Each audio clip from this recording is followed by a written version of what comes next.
Hello everyone, open next question करते हैं। Okay, हमारे पास गिवन क्या है? हमारे पास गिवन है 1 प्लस 2 प्लस 49C1 मीन्स ये हमारे नंबर हैं और ये दोनों का प्रोडक्ट है, इसके अलावा प्लस में 1 है। तो पूछ रहा है कि जब इसको आप सिंप्लीफाई करोगे ना तो ये बनेगा 2 की पावर n इंटू m। उसके बाद फर्दर बोल रहा है कि जो यहाँ पे n बनेगा और m बनेगा वो दोनों का सम कितना होगा, ये हमारा क्वेश्चन कह रहा है। क्लियर? तो हम लोग सबसे पहले क्या करते हैं, जो क्वेश्चन गिवन है उसको नोट डाउन करते हैं और देखते हैं इस क्वेश्चन को कैसे सॉल्व करेंगे और इसके पीछे कॉन्सेप्ट क्या है। क्लियर? तो हमारे पास गिवन है 1 plus 2 plus 49C1 plus 49C2 ये बढ़ते गया कहाँ तक 49C49। क्लियर? उसके बाद हमारे पास जो फर्दर मल्टीप्लीकेशन में वो है 50C2 प्लस 50C4 प्लस कहाँ तक गया है 50C50 तक। ओके, इस क्वेश्चन को फर्दर सॉल्व करने से पहले इसके पीछे जो कॉन्सेप्ट हम उसको बता देते हैं ताकि क्वेश्चन आपको अच्छे से समझ में आ जाए। तो इसका हम लोग कॉन्सेप्ट देखते हैं कि इसके पीछे कॉन्सेप्ट क्या है। क्लियर? आप लोग ऑलरेडी पढ़ चुके होंगे कि लेट सपोज करते हैं हम लोग बाइनोमियल मीन्स हम लोग लेट सपोज करते हैं 1 प्लस एक्स की पावर n। क्लियर? अब इसका एक्सपेंशन आपको पता है कि हम लोग बाइनोमियल की थ्योरम के यूज करके कैसे एक्सपेंड करते हैं। तो हम इन जनरल लिख देते हैं जो होता है C0 plus C1x plus C2x square plus ऐसे बढ़ते बढ़ते जाएगा और यहाँ पे हो जाएगा Cn x की पावर n। अब यहाँ पे कन्फ्यूज मत होना कि सर यहाँ पे n क्या है। एक्चुअली यहाँ पे n नहीं लिखे, इसका मतलब क्या है वहाँ पे n है। क्लियर? चलो, अब यहाँ पे आप गौर कर सकते हो कि यदि हम लोग को निकालना है इसका सम C1 प्लस मीन्स यदि अपन को निकालना है C0 plus C1 plus C2 इस टाइप से Cn का सम, तो हम लोग क्या करते हैं, इसका कॉन्सेप्ट होता है कि जितने भी वेरिएबल होता है उसको 1 पुट कर दो।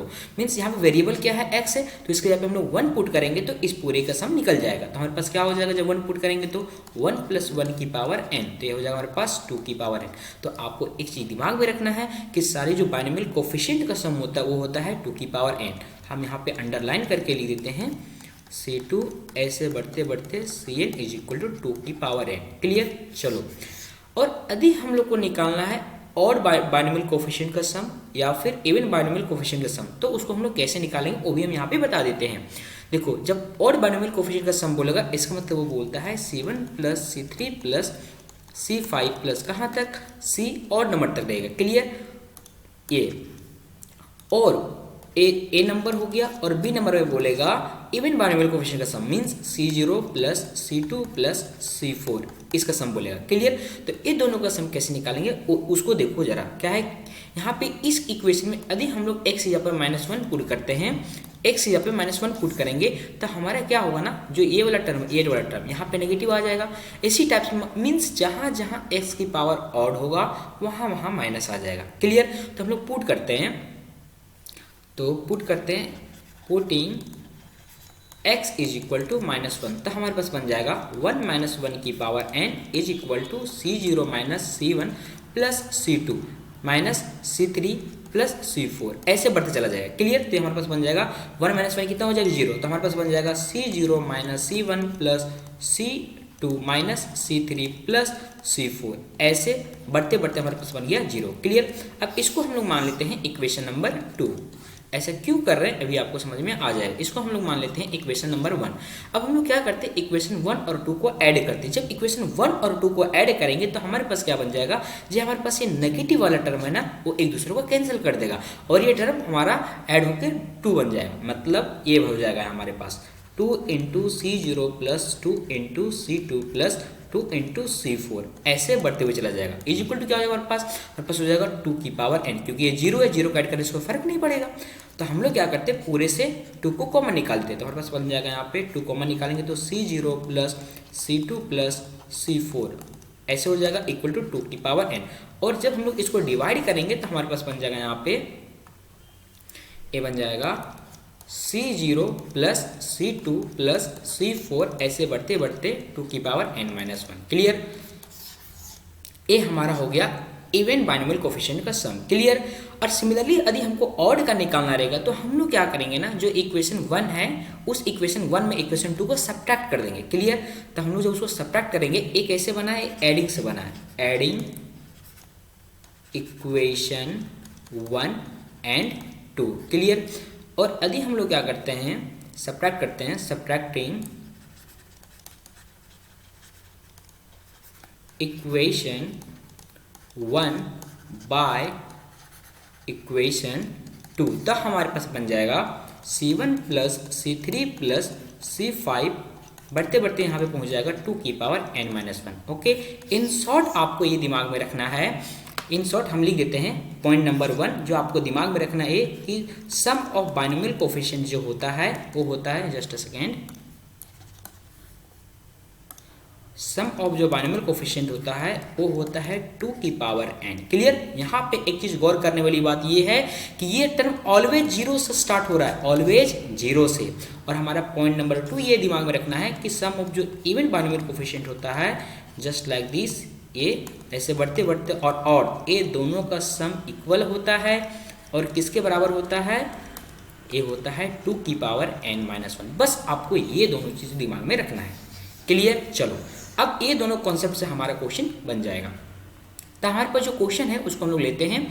तो हमारे पास गिवन है 1 + 2 + 49C 1 + 49C2, ऐसे बढ़ते बढ़ते गया, यहाँ पे 49C 49। क्लियर।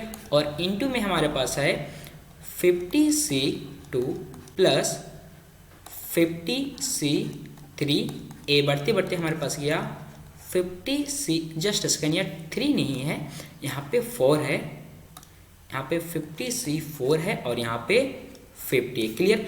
अब यहाँ पे गौर करने वाली बात ये है कि यहाँ पे तो बाइनोमियल कोफिशिएंट का सम दिख रहा है, लेकिन इस केस में C0 वाला टर्म मिसिंग है, हमारा ए टर्म मिसिंग है, और इस केस में हमारा 50C0 वाला टर्म मिसिंग है। ये हमारा इवन बाइनोमियल कोफिशिएंट का सम है और ये हमारा टोटल बाइनोमियल कोफिशिएंट का सम है। क्लियर। तो इस केस में हम लोग क्या करते हैं, ए टर्म को हम लोग ऐड भी करेंगे और अपने मन से सब्ट्रैक्ट भी करेंगे, और इस केस में भी हम लोग क्या करेंगे, इस टर्म को ऐड करेंगे और सब्ट्रैक्ट करेंगे। तो हम कहना क्या चाह रहे हैं, हम यहाँ पे दिखा देते हैं।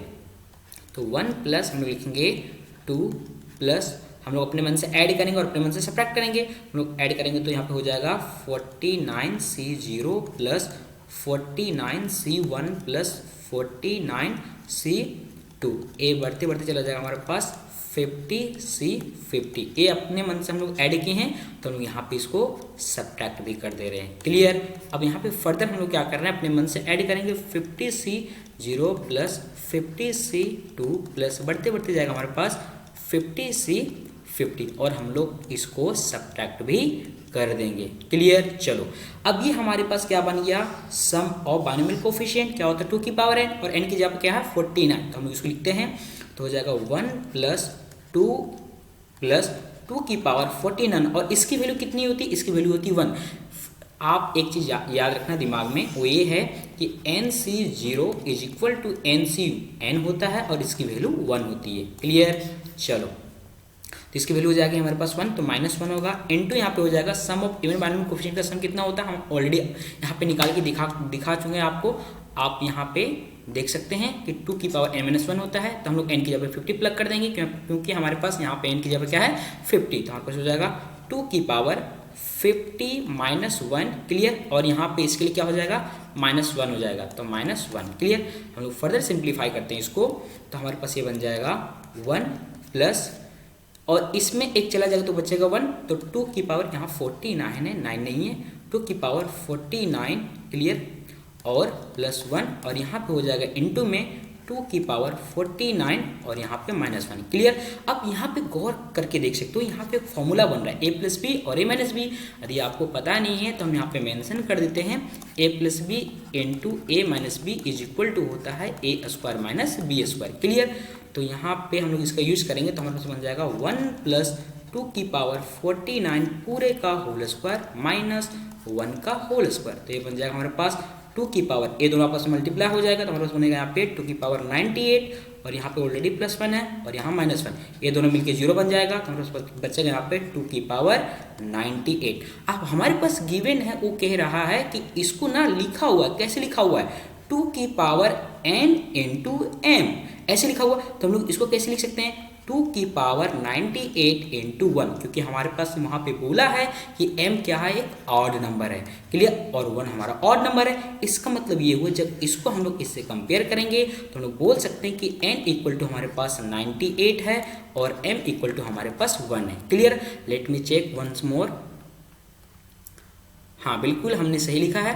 और हम लोग को पूछा क्या है, हम लोग यहाँ पे पूछा है कि बताओ n प्लस m की वैल्यू क्या होगी। तो हम लोग वैल्यू प्लग कर देते हैं, n का वैल्यू यहाँ पे और m का वैल्यू यहाँ पे। तो हमारे पास हो जाएगा 98 प्लस 1 इज इक्वल टू 99। हमारे पास आंसर आ गया n plus m is equal to 99। Clear, so this is our correct answer. देखते हैं हमारा कौन सा ऑप्शन करेक्ट है।